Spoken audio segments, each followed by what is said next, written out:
अस्सलाम वालेकुम नाज़रीन, प्रोग्राम टैक्स और अवाम के साथ मैं हूं अफजल अयूबी। नाज़रीन, हुकूमत ने जो बजट 2020 और 21 पेश किया है, इस बजट के इकॉनमी पर क्या असरात मुरतब होंगे, हुकूमत ने जो रेवन्यू टारगेट रखे हैं मौजूदा हालात में पूरे होंगे या नहीं होंगे, इस पर गुफ्तगू करने के लिए हमारे साथ मौजूद हैं हसन अली कादरी साहब। आप सीनियर चार्टर अकाउंटेंट हैं और चेयरमैन हैं coordination committee ICAP Lahore tax bar. Hasan Ali Qadri sahab, 27% इस दफ़ा बजट को बढ़ाया गया है। पिछले साल भी बढ़ाया गया था, लेकिन टारगेट वो भी नहीं पूरे हुए थे। अब जो 27% बढ़ा है, आप क्या समझते हैं? तो देखिए, दो अंग्रेज़ी के मकूले हैं, एक है प्रैंक और एक है प्रैग्मेटिक।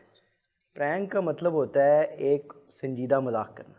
ये कौम तो के ये साथ जो संजीदा बजट है मजाक है। वो एक संजीदा मजाक किया गया है कौम के साथ।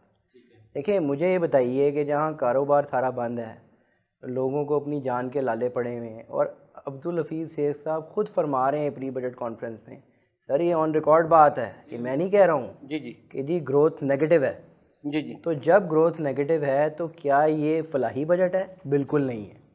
देखें, टैक्स नया नहीं लगाया गया, वो एक अलग अप्रोच है। ठीक है। लेकिन ये आप नहीं कह सकते कि टैक्स बढ़ाया नहीं गया है।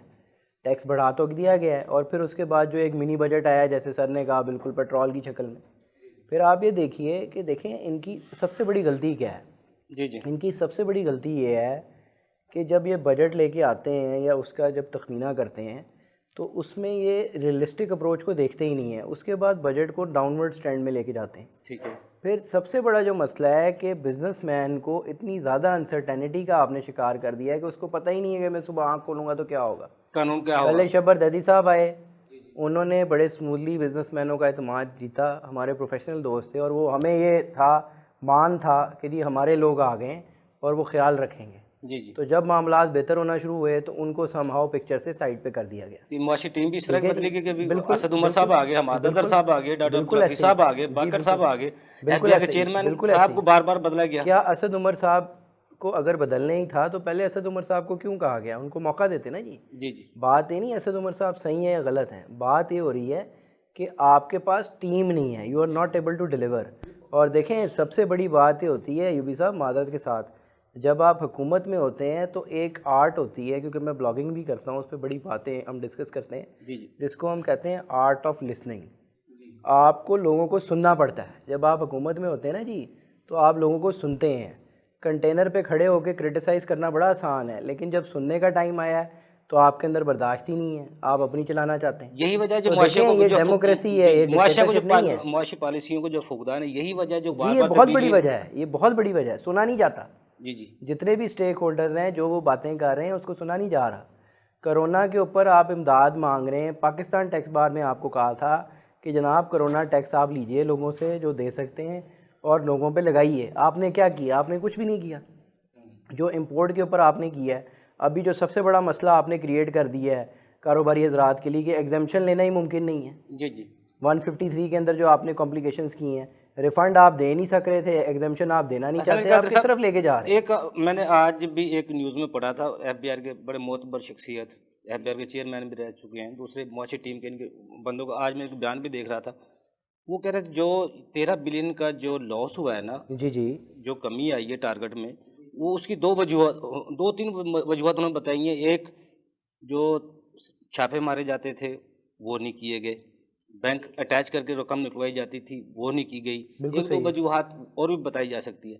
क्या पैसा लूट मार या ज़बरदस्ती निकलवाने से टारगेट पूरे होते हैं? इसको हम रेवेन्यू टारगेट कहेंगे कि या बदमाशी कहेंगे, क्या कहेंगे? नहीं नहीं, देखें यूबी साहब, उसमें बात है कि देखें, मादरत के साथ ये बातें इनको अच्छी इसलिए रखती हैं कि ड्राइंग रूम वाले माहौल से बाहर आना नहीं चाहते। फिर किसने आना है हसन आपकी साहब? ब्यूरोक्रेसी जी जी। मेहनत नहीं करना चाहती। देखें, आप 90s में चले जाएं, एक दौर था जब आपका 1979 का ऑर्डिनेंस था। देखें ना, जी अब जी। आप इनिशियल स्क्रूटनी भी लेके आ गए, वो भी एक मामला है। ठीक है जी। ठीक है। अब उस वक्त क्या होता था कि हर बंदे को, हर टैक्स पेयर का पता होता था। I am talking about the FBR, right sir? ठीक है। और क्योंकि I am the third generation, तो मैंने अपने वालिद साहब को भी प्रैक्टिस करते हुए देखा हुआ है सर। तो देखें, बात ये है कि इनको चाहिए ब्रॉडनिंग करें। जी जी। ब्रॉडनिंग का रोना इन्होंने मचाया हुआ है। सबसे बड़ा जो मसला है ना, देखें, ब्रॉडनिंग ये कर रहे हैं, हर साल ये एक झंडा खड़ा कर देते हैं, अब इतनी रिटर्नें हो गई, अब इतनी रिटर्नें हो गई। और यार, वो नील की रिटर्नें फाइल करके जो रिटर्नों के 8 नंबर लाख पूरे रिटर्न होते जा आपके रहे पास हैं। नहीं आई है, क्या कर रहे 24 हो लाख आप? जो तादाद हुई है, 8 लाख तो सर वो है उसमें जो से निल में आप है। ये देखें ना, कितनी नील की रिटर्नें हैं। कितने लोग बिलो टैक्सेबल लिमिट हैं। असल आप में कादर कितने साहब final मुझे tax ब्रेक का return कहा हैं? जा रहा है, लेकिन ब्रेक से पहले मैं आपकी तरफ एक सवाल छोड़ रहा हूँ। जैसे आपने बीटीबी का कहा, जी बीटीबी को 3-4 साल पहले डायरेक्टरेट बनाया गया, लेकिन आज तक उसका किरदार कहीं नजर नहीं आया। ये क्या वजूहत हैं? एक नाज़रीन छोटा सा कमर्शियल ब्रेक, हमारे साथ रहिएगा।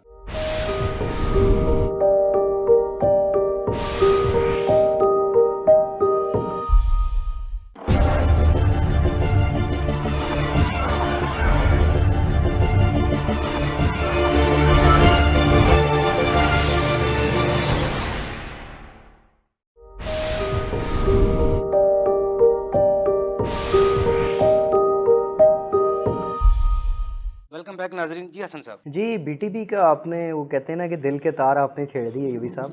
तो बीटीबी का जो मामला है देखें बड़ा ही पेचीदा है और प्रैक्टिकली ब्रॉडनिंग हुई नहीं है। अगर मैं बात करूं आपसे, देखें ब्रॉडनिंग है क्या।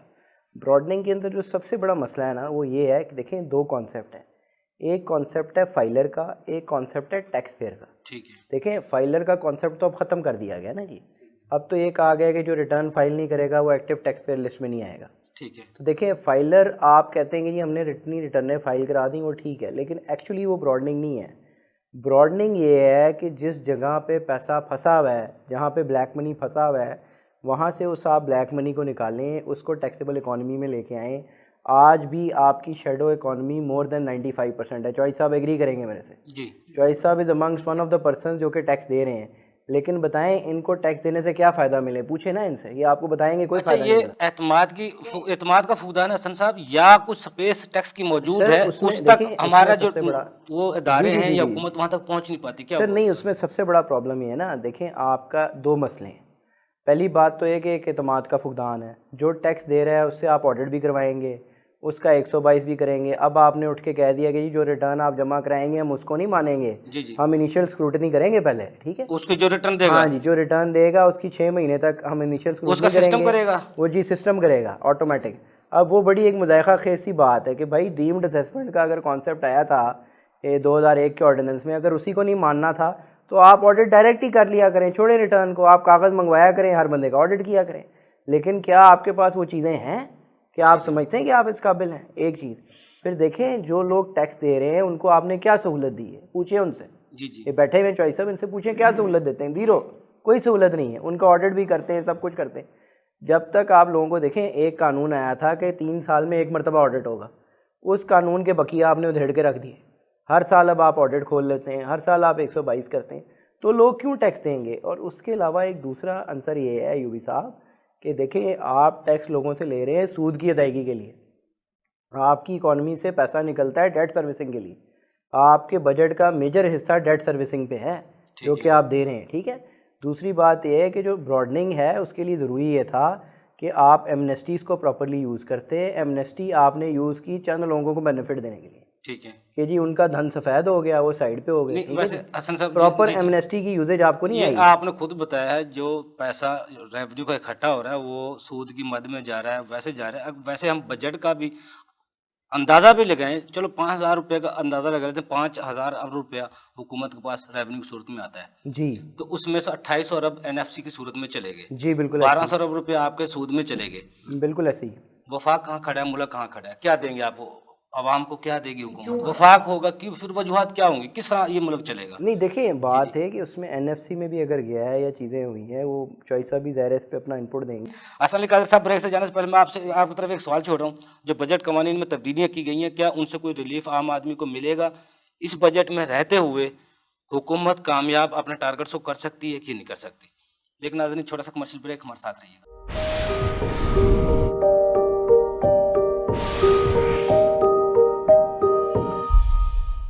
वेलकम बैक नाज़रीन। जी हसन भाई। देखें उसमें अगर आप मोटा मोटा हिसाब लगाएं यूबी साहब, तो जी, सबसे पहले देखें जो रूह थी कानून की, उसको आप समझ लें कि उसको कब्र में दफना दिया गया।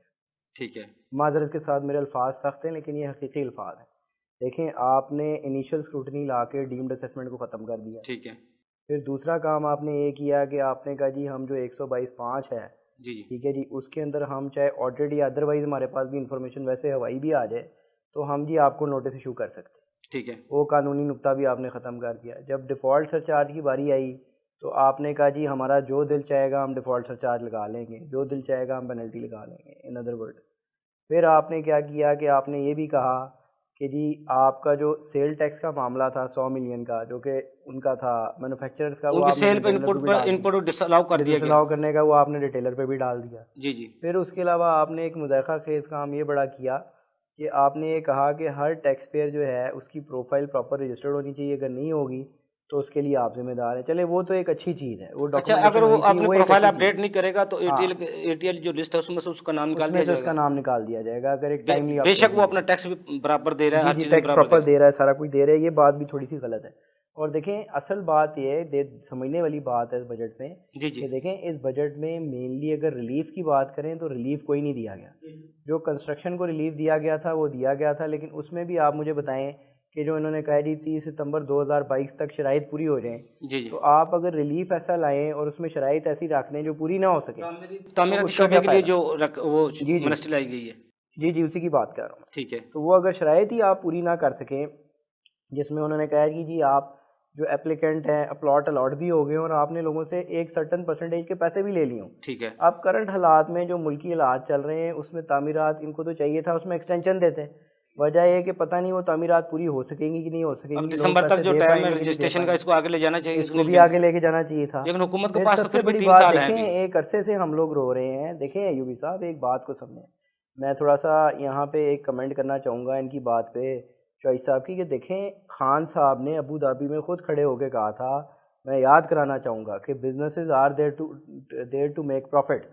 तो कि कारोबारी आदमी ने प्रॉफिट कमाना है जी। और उसी प्रॉफिट से आपकी इकॉनमी ने चलना है। अब अगर आप कारोबारी आदमी को इस डर से खाइफ रखेंगे कि जनाब आप अगर प्रॉफिट कमाएंगे तो मैं आपसे 29% ले जाऊंगा, तो वो क्यों प्रॉफिट दिखाएगा आपको? आपकी वाइट इकॉनमी चलेगी नहीं। आपकी इकॉनमी कौन सी चलेगी? जो कि आपकी शेडो इकॉनमी है। ठीक है। तो देखें सेल टैक्स को एक अरसे से डॉक्टर इकरामुल हक साहब, मैं, आप, अगर मैं आपको याद कराना चाहूँगा शहबाज भट्ट साहब, सारे जितने बड़े बड़े लोग हैं, जी जी। ज़ुबैरी साहब, पाकिस्तान टैक्स बार के जो सदर हैं आफ्ताब नागरा साहब, एक अरसे से कहते रहे हैं कि जनाब उसको सिंगल डिजिट कर दीजिए, उसको सिंगल डिजिट कर दीजिए। लेकिन आपने ज़िद बांधी हुई है कि इनडायरेक्ट टैक्सेस को आप बढ़ाते जा रहे हैं। अभी भी जो पेट्रोल के अंदर आपने इंक्रीज़ किया है, उसमें अगर आपने प्राइसेस को इंक्रीज़ किया है तो आप देखें कि डेवलपमेंट लेवल को कभी आपने कम किया है? कभी आपने इनडायरेक्ट टैक्सेस को कम किया है? नहीं, आप बढ़ाते जा रहे हैं। तो ये एक बहुत बड़ा अलमिया है सर। फिर लिकोने किस तरह ख़त्म हो गए? जो हमारे जो कानूनी लिकोने हैं, किस तरह हम ख़त्म कर पाएंगे इनको? देखें लकूना का जहाँ तक ताल्लुक है ना यूबी साहब, देखें हमेशा से प्रोबिंग से मामलात हल होते हैं। ठीक है। देखें आज भी आपकी एक ब्लेस्ड क्लास है जो बगैर टैक्स दिए ज़िंदा है, जो अरबों करोड़ों कमा रही है और जो बड़ी बड़ी गाड़ियों में घूमती है, ठीक है, और जो खर्चे भी करती है, लेकिन उनको पूछने वाला कोई नहीं। लेकिन मादरत के साथ the PTI has failed to have that political will to grab those people. आप ये सही कह नहीं कर रहे सके। हैं। मैं मान लेता हूँ, चलो हसन कादरी साहब ये बताइए कि जो 100 जो मिलियन पे जिस तरह आपने बताया उस पे इनपुट को डिसअलाउ कर दिया गया है। दूसरा इन्होंने एक ई ऑडिट निज़ाम लाने की कोशिश की है इसमें, वो रिफंड के खुशाइन लिए बात, ऑनलाइन वो निज़ाम वो लाने की किसी हद कोशिश तक की मैं है। ये समझता कोई हूँ खुशाइन बेहतरी की बात तरफ है? जी। देखें ई जो ऑडिट FTA का का जहाँ किरदार तक फिर है, कहाँ रह जाएगा देखिए ई रिफंड ऑडिट का जहाँ तक ताल्लुक है वो एक अच्छा खुशाइन बात है। और जो रिफ़ंड के मामलात को भी अगर ये नॉर्मलाइज कर लेते हैं और ऑटोमेट कर देते हैं तो वो भी एक खुशाइन बात है। लेकिन देखना ये होगा कि उसको किस हद तक करते हैं। देखें उस तरह से अगर देखा जाए जी तो जी एग्जाम्शन भी ऑटोमेटेड है, लेकिन एग्जाम्शन में क्या होता है आप भी जानते हैं, मैं जी भी जी। जानता हूँ, ठीक है जी, कि किस तरीके से एग्जाम्शन ली जाती है और क्या मामलात होते हैं। अच्छा, ये फलाही इदारों के लिए भी जो लिमिट है वो कम कर दी गई है, ये जी क्या ये वजूहत देखें, है? ये बड़ी अजीब सी बात है कि लोग अपनी फलाई इदारा बनाते थे जी जी। जिसमें वो कहते थे कि जनाब हम अपना, मिसाल के तौर पे एक ग्रुप ऑफ कंपनीज है तो उसने अपना एक फलाई इदारा बना लिया, ठीक किसके है। ऊपर उनको इत्मीनान था, तो उनको पैसे ट्रांसफ़र करके वो फलाई कामों में लगाते थे। जी जी। अब उसको आपने डिस्करेज किया है। देखें इस वक्त तो टाइम ऐसा है, लोगों के हालात ख़राब हैं। आपकी जो 25% क्या कहते हैं पॉपुलेशन है वो पावर्टी लेवल पे थी, ठीक है। बाकी 25% जो है वो इस दहाने पे है कि वो पावर्टी लेवल के नीचे उधर ही आ जानी है। ठीक है। तो आधी पॉपुलेशन आपकी बिलो पावर्टी लेवल जा रही है। आप जो है NGOs को डिस्करेज कर रहे हैं, आप चीज़ों को जो डिस्करेज इस कर रहे हैं, मुल्क आप की क्या कर तरक्की रहे में हैं? अहम किरदार अदा कर और रही एक हैं, अहम फलाही चीज़ कामों में है, बढ़ चढ़ के हाँ हिस्सा जी, लेती हैं। तो उस चीज़ को बजाय आप खुद तो कुछ करते नहीं। जी देखें जी। आप खुद तो कुछ करते नहीं, दूसरों को भी नहीं करने दूसरों को देते। भी नहीं करने देना चाहते। जो ये जो किस किस्म वेल्थ का अप्रोच है? स्टेटमेंट की रिवीजन भी की है इनमें, वो क्या है? देखिए ये एक बड़ा गलत मामला है और मैं इसका लिए सरापा एहतजाज हूँ। और बतौर अकाउंटेंट, जी जी। बीइंग अ चार्टर्ड अकाउंटेंट, मैं ये चीज़ कहूँगा कि मैंने ये जब मैंने एड्रेस किया था लाहौर चैम्बर ऑफ कॉमर्स में भी डायरेक्ट टैक्सेस में, तो मैंने ये कहा था, देखिए बात है वेल्थ स्टेटमेंट में किसी के भी एरर आ जाना या कोई मिस्टेक आ जाना एक नॉर्मल बात है। ठीक है। अगर कोई चीज़ डिक्लेयर हम नहीं कर सके बोनाफाइड में और मेरे जी पास जी। सोर्स अवेलेबल है तो उसके लिए मुझे अलाउ करना चाहिए कि मैं डिक्लेयर कर दूं। मैं एक आपका बोनाफाइड टैक्स पेयर हूँ। ठीक है। देखें येट अगेन अयूबी साहब हो यही रहा है कि जिसने सबक याद किया उसको छुट्टी ना मिली। जैसे मैं पहले कहता हूँ, बात ये है कि देखें जो टैक्स दे रहा है उसको आप मारे जा रहे हैं, उसको मारते जा रहे हैं और उसको पीछा दिखाते जा रहे हैं। एग्रीड असेसमेंट का जो मामला उठाया गया, ये इसमें क्या आपको नजर आता है? देखें वो एग्रीड असेसमेंट क्या होती है मैं ऑन एयर नहीं कह सकता। आप भी जानते हैं, हम भी जानते हैं किस किस्म की एग्रीड सिर्फ असेसमेंट करप्शन को सर उसमें हवा करप्शन देने की देखिए, जरूरत है। आप करप्शन को कह सकते हैं कि किस तरह हमें ख़त्म करेंगे। देखिए एग्रीड असेसमेंट में आपकी कॉम्पोजिशन क्या है, वही चीफ कमिश्नर है, वही एडिशनल कमिश्नर है, वही ऑफिसर है, उसके साथ आप बैठ के कह रहे हैं एग्रीड असेसमेंट करो। तो जब थर्ड पार्टी कोई नहीं है तो किस बात की एग्रीड असेसमेंट हुई सर? बात तो समझिए ना। अच्छा हमारा हसन साहब टाइम कम है, हमारा अलमिया इनडायरेक्ट टैक्सेस हैं या डायरेक्ट टैक्स की तरफ आना है, किस तरह हम बेहतरी की तरफ, देखो आज नहीं तो कल, कल नहीं परसों कोई ना कोई बेहतरी की तरफ कदम होगा। ये मुल्क हमारा है और इसने तरक्की करनी है इंशाल्लाह। हम रहे ना रहे, ये मुल्क हमारा हमेशा बिंदा और पाइंदा हम रहेगा। जिंदा भी इसीलिए हैं कि हमने इस मुल्क को देखना है, आगे चलते और हमने टैक्स भी और देना। हमारा आप सबसे क्या बड़ा समझते काम हैं, भी क्या सजेशन है आपके पास? देखें तीन उसूल आज मैं यूबी साहब आपको देके जाऊंगा। जी जी। नंबर 1, ब्रॉडनिंग कीजिए, जो भी शख्स 18 साल से ऊपर है उसकी रिटर्न फाइल कीजिए। और बेशक वो उसकी आमदन वो है या नहीं है, सुनिए मेरी बात, वो है या नहीं है, एक सफ़े की रिटर्न फिर बनानी पड़ेगी। एक सफ़े की रिटर्न 18 साल से ऊपर के हर आदमी की हो, जो उसके नाम एसेट हो वो ऑटोमेटिकली IRS के ऊपर अपलोड हो और आपकी रिटर्न हर स्टोर पर मौजूद हो, हर स्टोर पर मौजूद हो। ठीक है, हर 18 साल से ऊपर का बंदा रिटर्न दे रहा हो। कोई बंदा जो मेजर एसेट खरीदता है उसको अलाउ ही ना हो बगैर रिटर्न फाइल की एसेट लेना। ठीक है। और अगर अलाउ कर रहे हैं तो इसको टैक्स डबल कर दें, जैसे आपने किया था, वो अलाउ कर दें लेकिन टैक्स डबल कर दें और बाद में उसको नोटिस डालिए। ब्रॉडनिंग सही मायनों में करें, इनडायरेक्ट टैक्सेस को कम से कम करें, एलिमिनेट कीजिए। और सबसे बड़ी बात, ये जो आपने 100 मिलियन किया ना सर अधूरे वाला, ये मैं FBR के लिए कह रहा हूँ, अपना काम दूसरों पे ना डालिए, बाहर निकलिए, लोगों को ढूंढिए कौन अनरजिस्टर्ड है। ये मैन्युफैक्चरर का और रिटेलर का काम नहीं है कि वो जाके ढूंढे कौन अनरजिस्टर्ड। जी जी, ये आपका काम है। 85% जो विद होल्डिंग कर रहे हैं, 85% विद होल्डिंग हो रही है। वो क्या रहा है, देखें आपका जो FBR है वो काम क्या कर रहा है, ज़रा समझिएगा मादत के साथ जी। 100% में से आपके 70% टैक्सेस वो हैं जो कि इनडायरेक्ट हैं, बाकी रह गए 30% जो कि डायरेक्ट हैं। डायरेक्ट में से 85% वो है जो विद होल्डिंग हो रही है, रादर 90%। तो अल्टीमेटली रफली जनाब पूरा जो है आपका FBR की फौज है ना, ये 6-7 FBR को बंद कर नहीं हसन साहब, फिर FBR को बंद कर देना चाहिए। मैं तो 400 कंपनी को वो टैक्स दे रही है, 100 कंपनी और ढूंढ बंद कर दें। मैं तो कहता हूँ बंद कर दें, ऑटोमेट करें। FBR is a failure. जी जी, ये तो फिर आपने शोर डाला हुआ था, खान साहब ने शोर डाला हुआ था जी नेशनल टैक्स अथॉरिटी आ रही है, और आप कहाँ गई बातें? जी जी, देखें सब हवा में रह गया ना। जी जी, वजह क्या है कि जो आप कहते हैं वो डिलीवर नहीं हो रहा। आप कहते कुछ और हैं, सुबह कुछ और होता है और अगले दिन कुछ और होता है, तो ये समझना पड़ेगा। इस पे मैं एक चीज़ ऐड करना चाहूँगा जो चॉइस साहब ने कही है ना, चॉइस साहब की इजाज़त के साथ, कि देखें जब आपको शॉर्टेज आ रही थी तो जनाब चॉइस साहब जैसे लोग या जो आपके स्टेक होल्डर हैं, बजाय इसके कि आप इनके ऊपर टैक्स इम्पोज करते, आपको इनको बुलाते, अगर आप उनको पार्टनर समझते तो उनसे पूछते जनाब ये मसला आ रहा है सर बताएं किस तरह हल किया जाए। ये आपको हज़ारों रास्ते ऐसे दे देते जिसमें मसले ही नहीं होने थे। सही कह रहे हैं आप। चौ साहब आपको बहुत शुक्रिया, हसन अली कादरी साहब आपको बहुत शुक्रिया।